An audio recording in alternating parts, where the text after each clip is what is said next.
Bueno, muy buenas tardes. La idea era poder contar algunas cuestiones respecto de los contratos que firman los clubes con los jugadores de fútbol y también los contratos que firman los clubes con otros clubes. Vamos a tomar el caso del Atlético Nacional con el Cortuluá, que fue un hecho bastante importante porque llegaron a un acuerdo hoy a la mañana. Vamos a contar un poquito el caso para aquellos que no están conociéndolo cómo fue, pero es un caso bastante interesante para que de a poquito le empecemos a dar mucha importancia a cuando firmamos los contratos. El problema está en que muchas veces cuando se firman los contratos se miran las cláusulas más importantes, el salario o el tiempo que dura ese contrato y los premios o los acuerdos económicos, 50% que le corresponde a un club, 50% que le corresponde a otro. Pero la verdad es que es muy importante todas las otras consecuencias y todo lo otro que se firma. Porque cada contrato es un mundo y muchas veces allí lo que vemos es que nos dicen, bueno, dame un modelo de contrato que nosotros con ese contrato ya más o menos nos fijamos. Lo que yo sugiero, obviamente, es que eh, revisemos cada contrato con cada jugador, cada contrato que hace un club con el otro club, porque en definitiva es lo que es la salud económica o del jugador o de los clubes. El reglamento del estatuto de la transferencia del jugador trabaja mucho estas ideas. Básicamente hay una idea central que viene desarrollando la FIFA que tiene que ver con la estabilidad de los contratos y esa es como una base de la pirámide jurídica que tiene FIFA y que se ha replicado en las 211 asociaciones. Y vamos a ver si podemos ver algunos de los principios generales que sustenta todo el sistema. Ustedes saben que, por ejemplo, ahora en el tema de la pandemia, con el tema del coronavirus y con el tema de el poco ingreso que tuvieron los clubes, muchos clubes repactaron sus contratos con sus jugadores. Y ahí lo que hay que decir es que, sobre todo para aquellos clubes que todavía siguen con alguna controversia, o sobre todo también para aquellos jugadores que han hecho algún tipo de planteo, contar algunos principios de cómo FIFA viene resolviendo esa situación.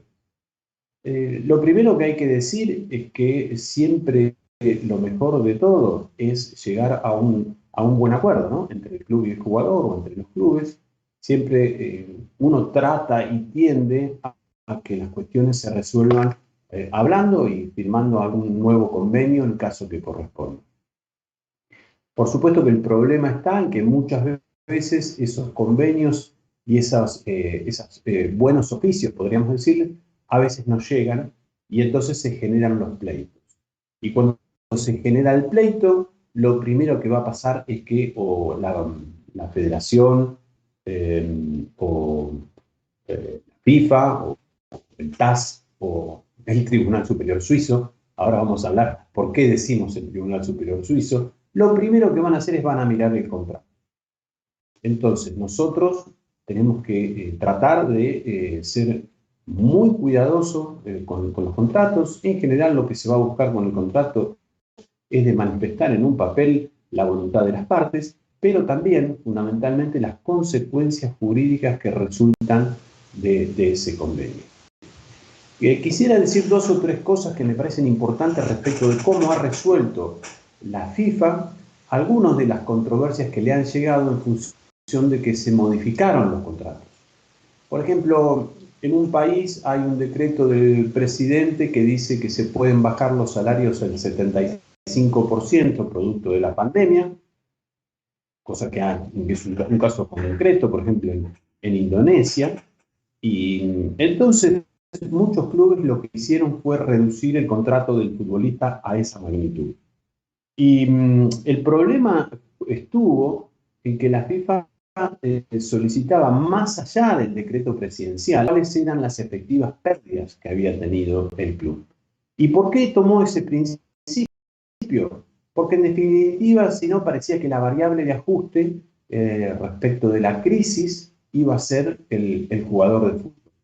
Entonces, estaba muy bien lo que decía un gobierno, por supuesto la FIFA no tiene ningún tipo de facultad como para poder modificarlo, pero atención, porque lo que les pedía la FIFA es, dígame usted cuáles fueron sus pérdidas y en función de sus pérdidas, yo le voy a decir exactamente cuáles son las situaciones en las que usted puede permitirse rebajar el salario. Esa es como la idea central, ¿no? Entonces, usted tiene que demostrar como club, para bajarle el salario a un jugador, cuáles fueron las pérdidas que usted tuvo en sponsor, por ejemplo, muy probable que las haya tenido, o cuáles fueron las pérdidas que tuvo por los abonos, que también es una cuestión obviamente que sucedió, teniendo en cuenta que no hubo fútbol durante casi todo el 2020, en casi todas las asociaciones, con algunas excepciones, pero en términos generales, o por ejemplo las pérdidas que tuvieron respecto de los derechos de televisión, que muchas veces muchas ligas tuvieron varios problemas. Entonces, la idea central de la FIFA fue, si usted le va a tocar el salario a un jugador, dígame cuánto plata perdió. ¿Y cuál fue el problema? Que muchos clubes se negaron a presentar este tipo de información, a lo mejor por una cuestión de confidencialidad, pero bueno, hay que tener en cuenta que cuando uno le da la información a la FIFA, la confidencialidad sigue existiendo porque ellos no pueden publicar esa información. Y por otro lado, en general, mucha de esa información también la llegan a tener, ¿no? Entonces, como principio general, lo que decía la FIFA para resolver estas cuestiones, si usted no me demuestra como club que tuvo, vamos a suponer, un 30% de pérdidas respecto de su balance, y ahí podemos hacer los 4 o 5 ítems más importantes que tiene un club.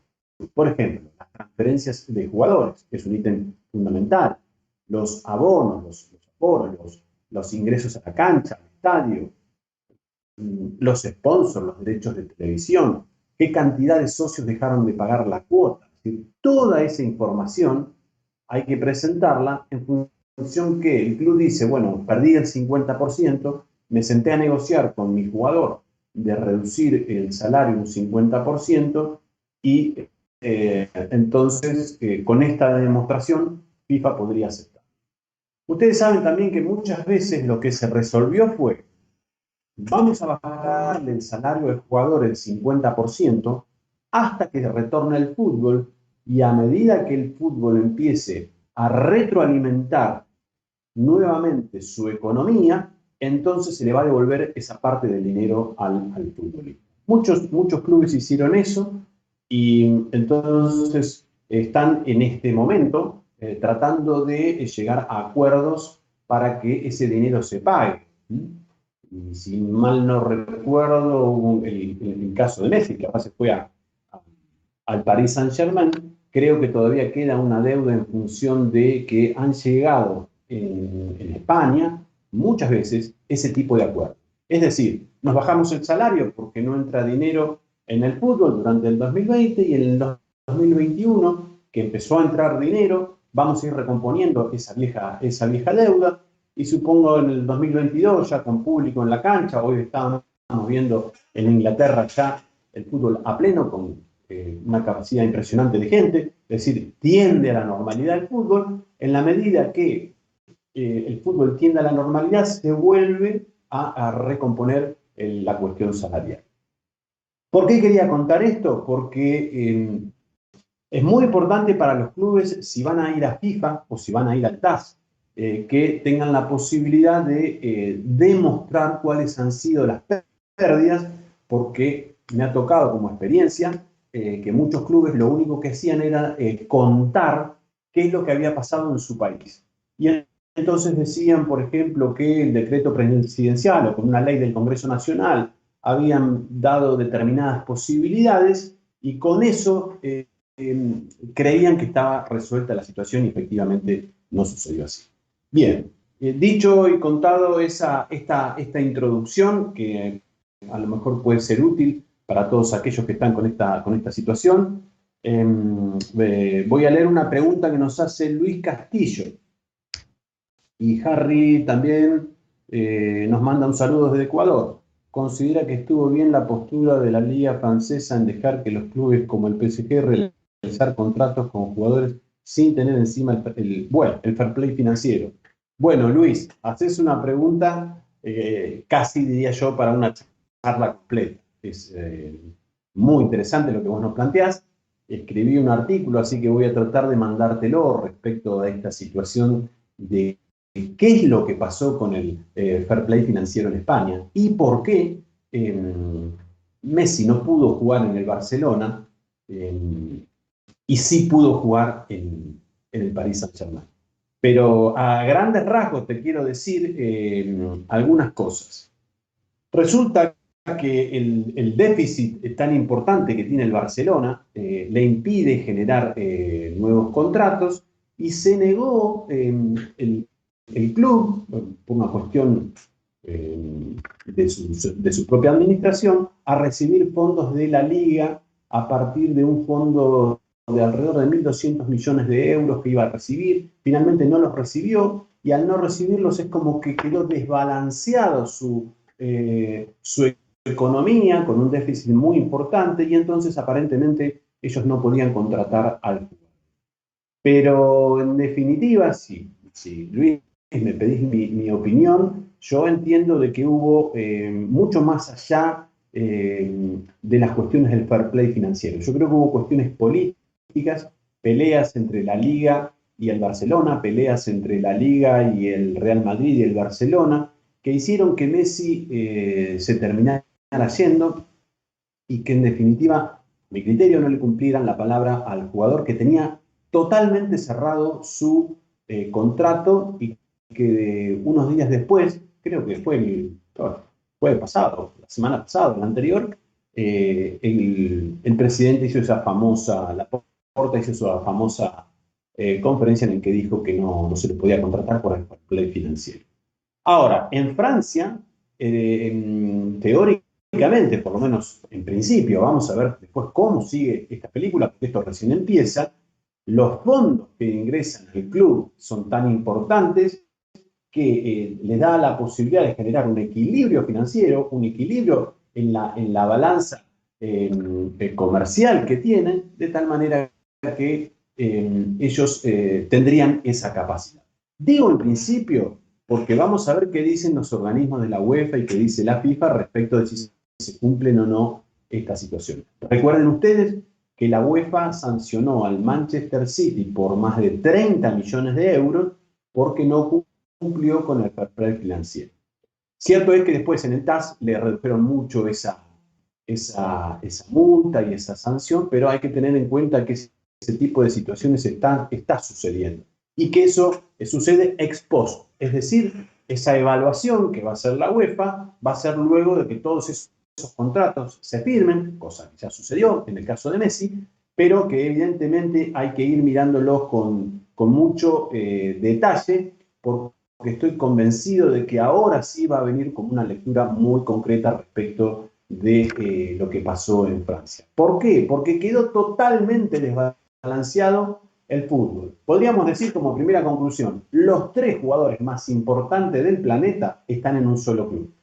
Y entonces la pregunta es, ¿qué es lo que falló? Porque en definitiva lo que se quiere es que alimentar la competencia y generar un cierto equilibrio entre los distintos clubes para alentar a que la competencia sea atractiva, ¿no? Y no poner todos los talentos en el mismo lugar. Entonces, creo y comparto con Luis esta situación de que, en definitiva, algo está fallando en el fair play financiero. Pero también hay que decir, algo ha fallado adentro del Barcelona para que Messi se estuviera yendo. Miren, Messi ya vendió todas las camisetas número 30 del Paris Saint-Germain y ha hecho no sé qué cantidad de millones de euros, con lo que daría la impresión de que prácticamente ha pagado su contrato, independientemente de lo que han elevado se han elevado los aforos y lo que se han hecho en distintas, por la televisión y por un montón de otras circunstancias. Voy a ver si puedo ver la otra pregunta. Bien, se dice que la capacidad financiera del Barcelona no cumplió exactamente las expectativas de que Messi se quedara, más cuando se comenta que le están debiendo como 52 millones de euros que no los recibió exactamente. Esto nos dice Harry Castro. Sí, comparto eso que vos decís. Y yo lo conté al principio, que todavía tienen una deuda importante, fuerte, con el Barcelona, ¿no? Así que es un tema que me parece que hay que ir resolviéndolo. Bueno, eh, traté de contestar esta pregunta, pero en definitiva yo no me quiero ir demasiado de la idea central que teníamos de que empecemos a mirar con un poquito más de detalle los contratos. Voy a mirar la situación de qué es lo que pasó en Colombia. En Colombia hubo una convulsión respecto de la situación del Cortuluá y la situación del Atlético Nacional. Fíjense que un contrato del año 2014, 2015, ya ni lo recuerdo bien, hace más de 7, 8 años, se acaba de resolver en este momento. Entonces, fíjense lo importante que son los contratos. Resultó que el Cortuluá había hecho un convenio con el Atlético Nacional para que Uribe, en caso de que se venda, no se venda, o se transfiera, o se fuera por cualquier circunstancia, no se hiciera por menos de 10 millones de dólares y que le iba a corresponder al Cortuluá en 5 millones de dólares. Conclusión, el jugador quedó libre y entonces, en definitiva, Atlético Nacional dijo, yo no debo nada, el Cortuluá dijo, a mí me tienen que pagar, el Cortuluá fue a la Liga Colombiana, después fue fueron a la Federación Colombiana. Ambas instituciones indicaron que el Atlético Nacional le debía al Cortuluá 5 millones de dólares y que en definitiva había que pagarlo. Fíjense de lo que estamos hablando, ¿cierto? Estamos hablando de cifras millonarias y a veces cuando nos vamos a Europa estas cifras se multiplican por 4, por 5 o por 6. Entonces, por supuesto, hay que tener mucho cuidado. En definitiva, todas las cuestiones contractuales que tienen que ver con un jugador de fútbol o que tienen dentro de los clubes, en general se resuelven a través de la justicia federativa. ¿Qué es la justicia federativa? Es la justicia que tiene cada una de las asociaciones, en este caso que estamos contando, la justicia colombiana, y que después generalmente también se puede ir a la FIFA, que tiene sus órganos judiciales, y recuerden ustedes que todos los casos en los que se va a FIFA, hay una segunda instancia, hay como una especie de apelación que se reconoce a otro organismo, que es totalmente independiente de la FIFA, que se llama el Tribunal Arbitral del Deporte, el TAS por las siglas en inglés. Entonces, esa es como la pirámide jurídica que sostiene todo el sistema. Entonces, yo tengo un problema, jugador de fútbol con mi club, me voy a ir a mi asociación me da la razón o no, pero en definitiva yo quiero un poco más y me voy a FIFA y en FIFA puedo tener la razón o no y me voy al TAS.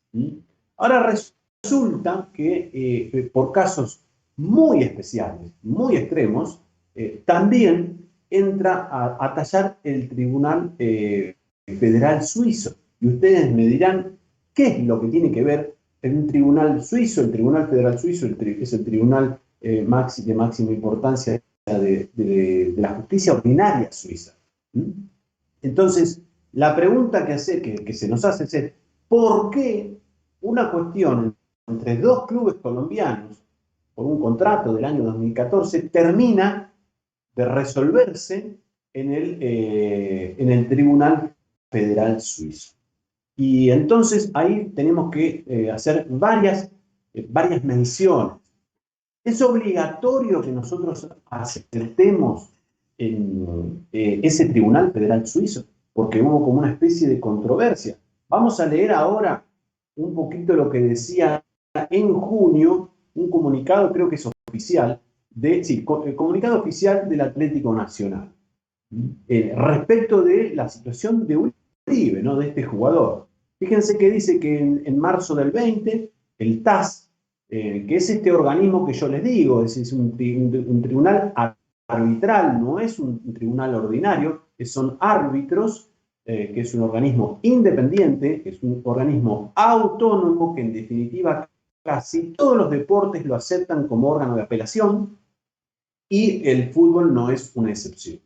El máximo tribunal arbitral del deporte emitió un laudo arbitral en derecho, mediante el cual puso fin a la controversia entre el Cortuluá y el Atlético Nacional, dos clubes de Colombia, por el caso de Fernando Uribe, anulando la decisión de la Federación Colombiana de Fútbol y bajando con ello la obligación del pago del Atlético Nacional al Cortuluá de 5 millones a 150.000 dólares. ¿Qué está diciendo Nacional acá? Que el máximo tribunal arbitral deportivo que acepta la FIFA le bajó una multa o una indemnización, mejor dicho, de 5 millones a 150.000. En el segundo párrafo lo que va a decir es que ellos ya pagaron esa suma, han pagado 150.000 dólares, y al pagar esa suma de 150.000 dólares, entonces dan como finalizada la situación. Ahora bien, para el lamento del Atlético Nacional, no terminó ahí la controversia. La controversia no termina ahí porque el Cortuluá hizo un pedido de apelación al Tribunal Federal Suizo, y entonces ese contrato que se había realizado en alguna ciudad de Colombia terminó siendo resuelto en el Tribunal Federal Suizo. Una cuestión realmente bastante, para el común de la gente, bastante poco clara, es decir, es como poco clara. Entonces, mucha gente nos decía, surgía del contrato entre el Cortuluá y el Atlético Nacional que Fernando Uribe iba a terminar allá discutiendo esa cuestión. Claramente que no se decía eso.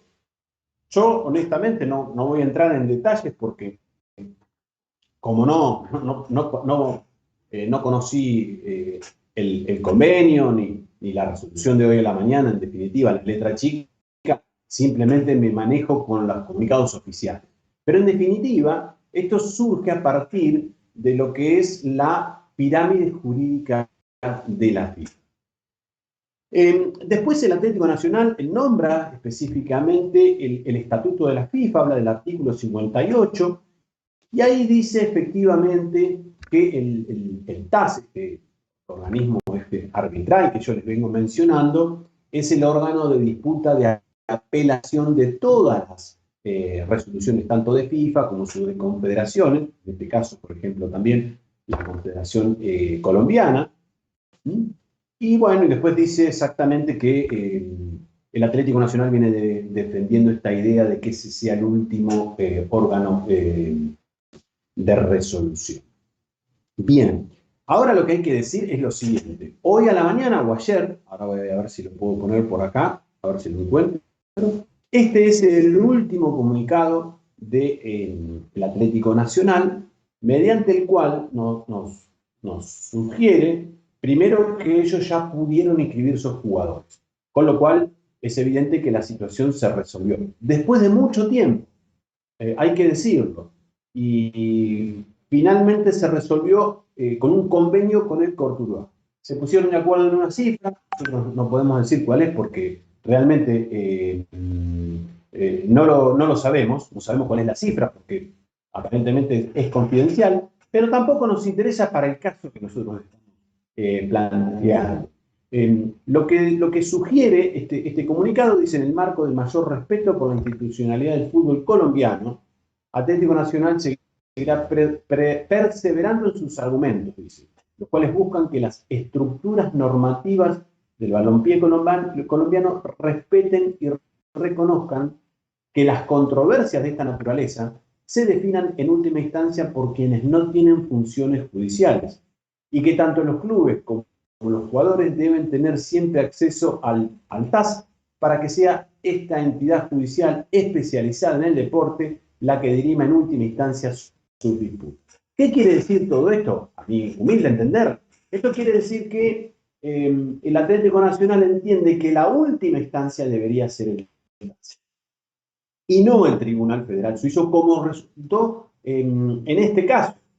Fíjense que el Tribunal Federal Suizo resolvió anular el laudo del TAS y por lo tanto quedó vigente la resolución que había tomado la Federación Colombiana. La Federación Colombiana había dicho que había que pagar 5 millones de dólares. Es decir, que el Tribunal Federal Suizo no emite opinión, no habla respecto del fondo de la cuestión, simplemente dice el fallo del TAS funciona o el fallo del TAS no funciona, de tal manera que anuló el fallo y como que quedó abierto de una, sí, simplemente quedó vigente la resolución del laudo de la Federación Colombiana.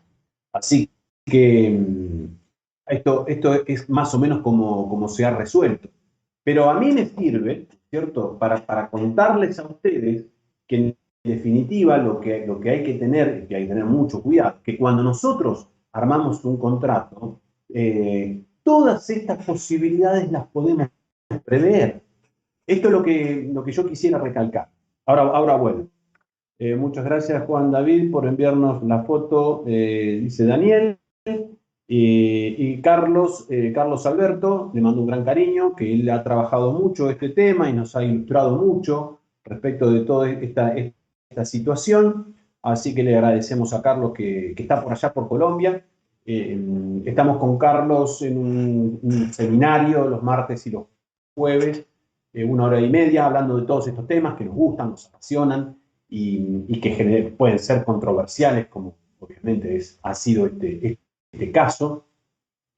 Pero en definitiva, lo que quiero decir y lo que quiero contar es lo siguiente. ¿Tenemos posibilidad en nuestro contrato de evitar ir al Tribunal Federal Suizo? Esa es la primera pregunta que yo haría. La segunda pregunta que yo haría, ¿tenemos posibilidad de evitar el Tribunal Arbitral del Deporte? El TAS, estos dos organismos están en Suiza. ¿Por qué pregunto eso? Porque en definitiva, cuando nosotros hacemos un contrato, tenemos la libre voluntad de las partes como un elemento central de esa situación. Entonces, mi pregunta es, ¿puedo yo evitar ir al TAS? ¿Puedo yo evitar ir al Tribunal Federal Suizo? Acá está Edmond, un gran amigo, que nos dice, buenas tardes, la influencia de terceros debió ser considerada. Muy bien, porque al quedar libre por vencimiento de contrato, nadie obliga a su extensión. Es una posición muy interesante que viene desarrollando Edmond Villatoro, que es un gran amigo de Honduras, un gran conocedor de todos estos temas, una persona que ha trabajado en las licencias en algunos clubes de Honduras, así que en alguna oportunidad nos vamos a hacer alguna charla en vivo con Edmond para que nos cuente un poco la vida concreta de cómo se consigue una licencia en un club de fútbol, pero eso es otro cantar, ese es otro tema. Pero Edmond introduce aquí el tema que dice, en realidad el Cortuluá es como que ha tenido una influencia respecto del contrato con Nacional y no debió considerarse. Una posición bastante interesante, pero que en definitiva no se resolvió de esa manera en este caso. Pero bueno, quiero contestar un poco las preguntas que me hice. ¿Puedo yo evitar ir al Tribunal Federal Suizo con este mismo reglamento, con los mismos estatutos de la FIFA, con los mismos estatutos de la Federación Colombiana, Argentina, de Honduras, de Nicaragua, con lo mismo? ¿Puedo? Sí. Con esto mismo puedo. ¿Cómo puedo hacerlo? Mirando el contrato. Es decir, diciendo exactamente que las partes resuelven determinadas circunstancias en su jurisdicción y en definitiva eso es lo que se va a respetar. Y eso es muy importante para que nosotros lo tengamos en cuenta. Es decir, que en este caso, el que estamos analizando, si ambas partes se hubiesen puesto de acuerdo en no llegar al Tribunal Federal Suizo, lo que hubiese hecho el Tribunal Federal Suizo es considerarse que no tenía competencia. A punto tal de que lo mismo pudo haber pasado con el TAS. si el Atlético Nacional y el Cortuluá se ponían de acuerdo y ponían otro órgano arbitral que la FIFA también pueda ir conociendo, ¿no? Bueno, acá está Alejandro Domínguez, que nos dice, tengo una duda.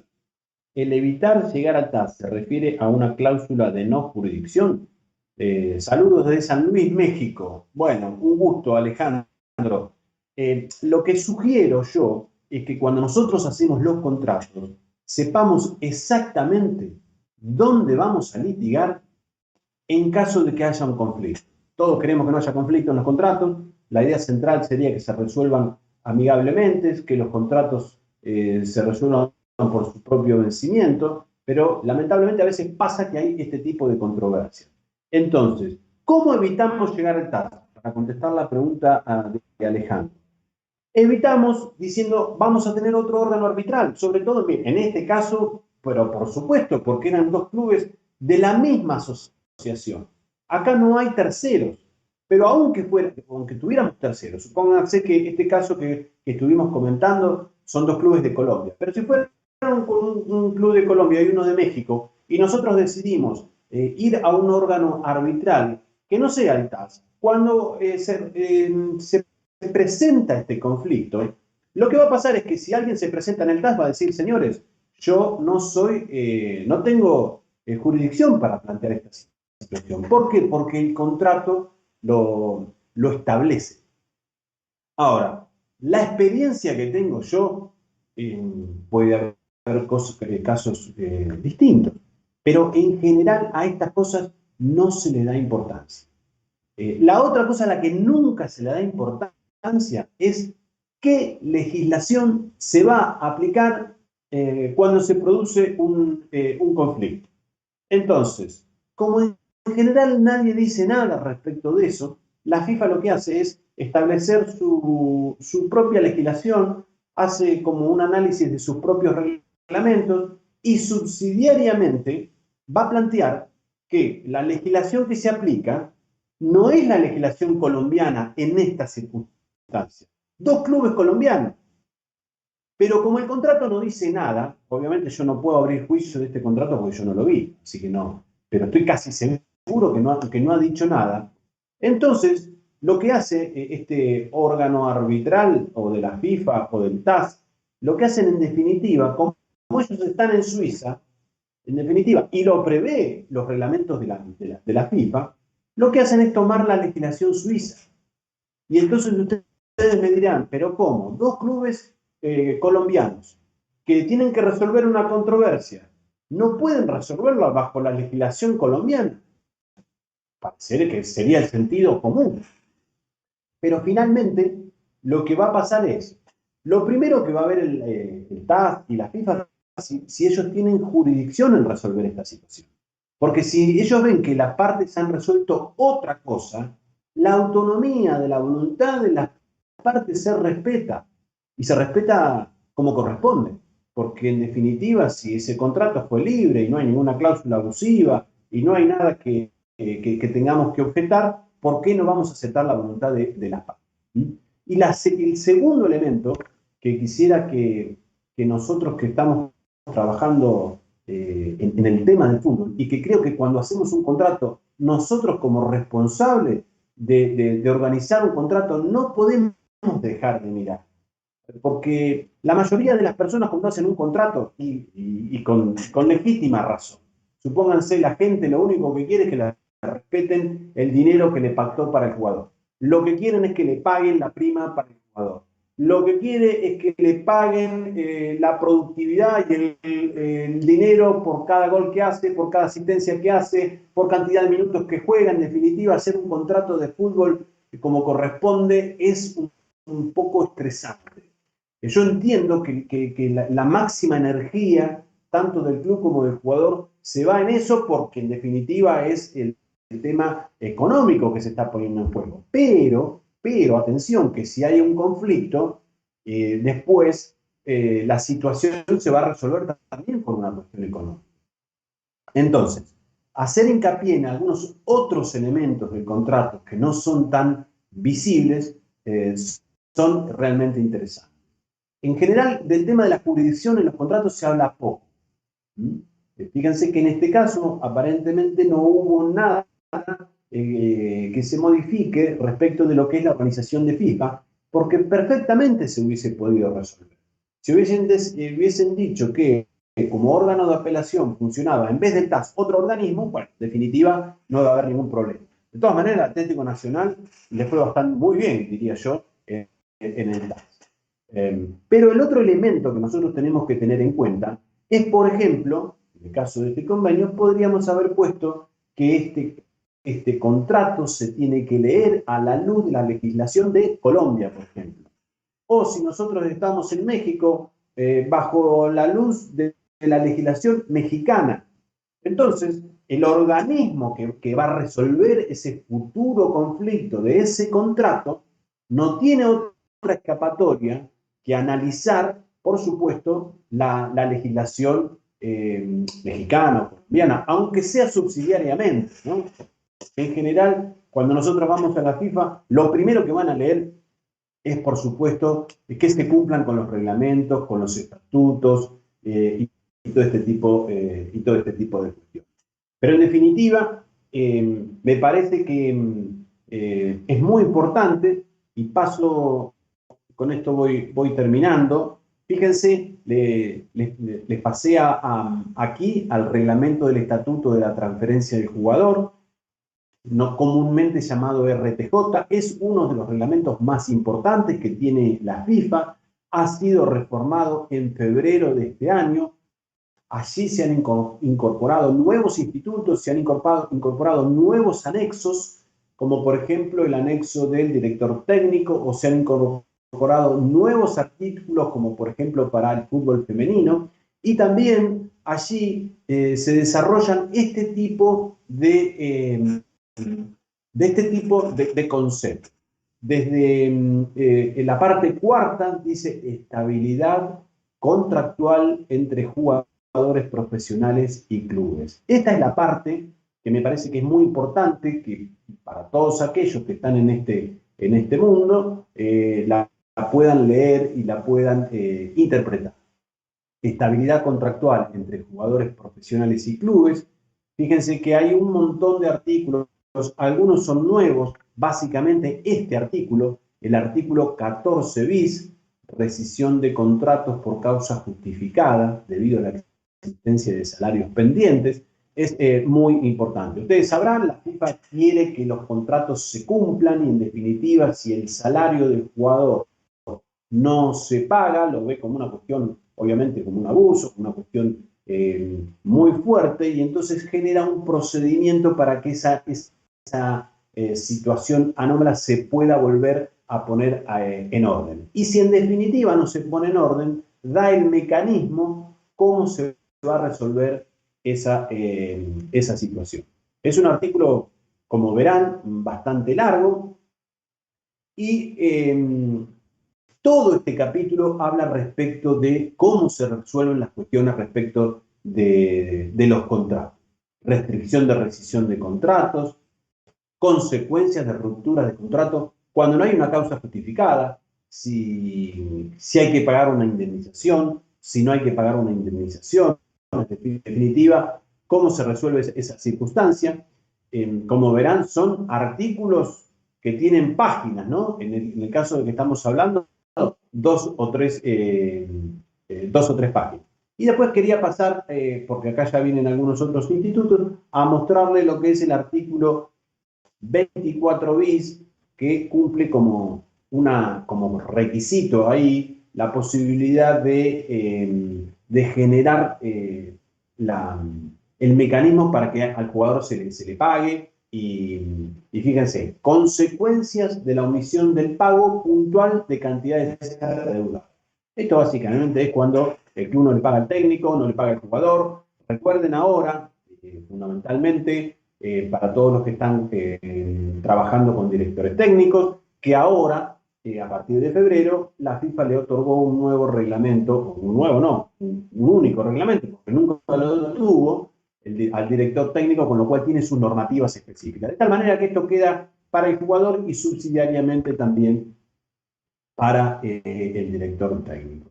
Fíjense cuáles son las consecuencias para un club, si las circunstancias no se resuelven, es decir, cuáles son las sanciones que tienen, las sanciones que tiene el club, las sanciones que tiene el jugador y cómo lo van resolviendo los distintos organismos de la FIFA. Recuerden que cuando tenemos un conflicto entre un jugador y un club, lo va a resolver la Cámara de Resolución de Disputa, que es uno de los órganos judiciales que tiene la FIFA, y en el caso de que tengamos una disputa entre un director técnico y un club, quien va a resolver la circunstancia es la comisión del estatuto del jugador. Es decir, que son como ventanillas específicas que tiene FIFA. Y ahora, a partir de este mes pasado, se abrió una tercera ventanilla en la FIFA para resolver conflictos, que es la Cámara de Agentes, que también forma parte de este órgano judicial que tiene FIFA, y todo esto en función de que la FIFA está preparando nuevamente a que los agentes sean agentes FIFA, como los conocíamos antes del 2015. La gente más grande seguramente me va a poder, se va a poder acordar, ¿cierto? Y en definitiva, ahora se armó esta Cámara de Agentes. ¿Para qué? Para que ahora, cuando el año que viene la gente de FIFA ya pueda, tiene un conflicto con un contrato con un club, con un jugador, lo que va a hacer es, va a poder acceder a la justicia federativa. Es decir, es un cambio estructural, diría yo, para toda la gente que está en el fútbol, una noticia que ya la FIFA la viene anunciando. En definitiva, nos había dicho que en septiembre de este año la iba a poder implementar en su totalidad. En definitiva, por problemas de la pandemia, por problemas de que no se han puesto de acuerdo en cuáles son los topes de las comisiones para los agentes, se ha ido postergando, pero sí lo que está pasando es que muchos de los reglamentos los están actualizando con la idea de que la gente ya es un agente FIFA.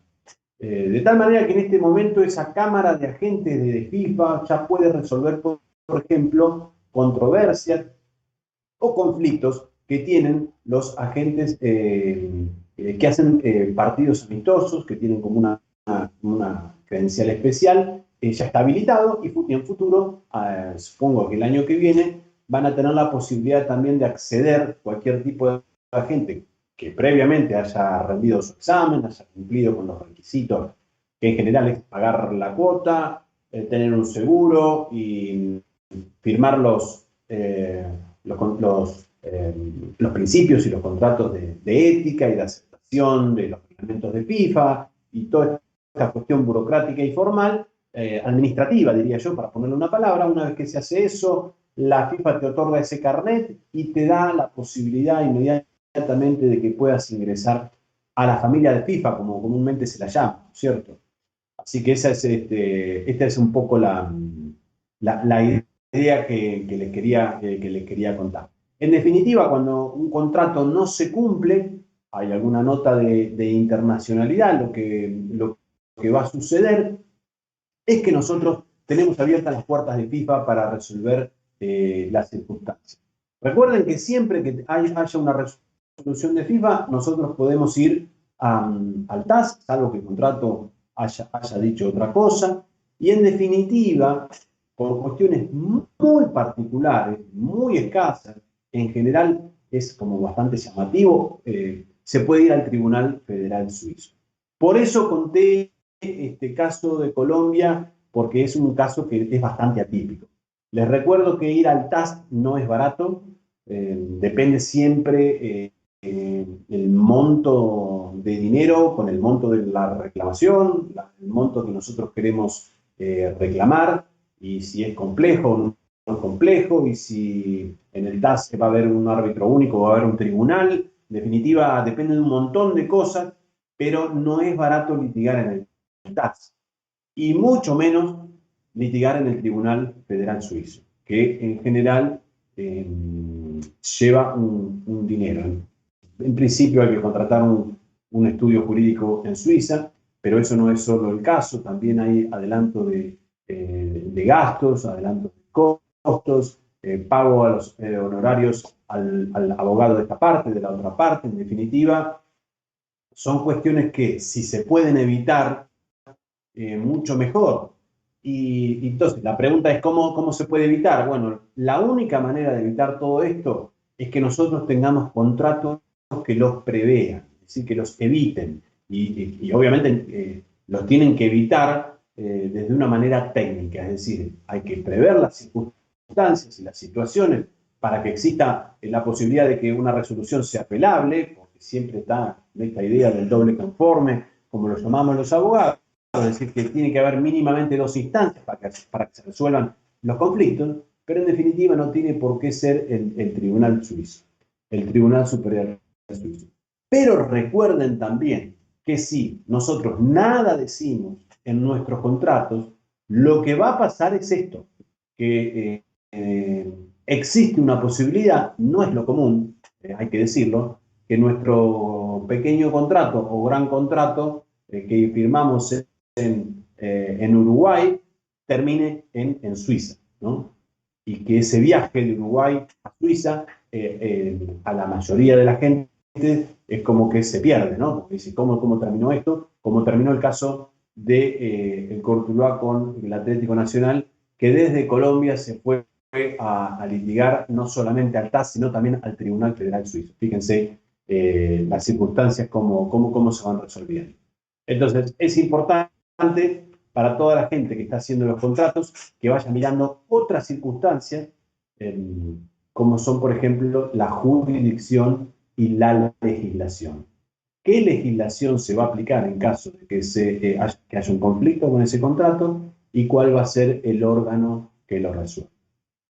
Bueno, con eso queríamos dejar planteada la circunstancia, como para ver si podemos echar un poquito de luz en estas cuestiones que son un poco oscuras, si se quiere, en el sentido de que no es lo que pasa comúnmente, no es lo que se resuelve en general, y en definitiva tampoco es lo que diría el sentido común, ¿no es cierto? El sentido común diría, dos clubes colombianos tienen un lío, bueno, ¿dónde lo van a resolver? En Colombia, ¿no? Bueno, pero muchas veces no pasa eso.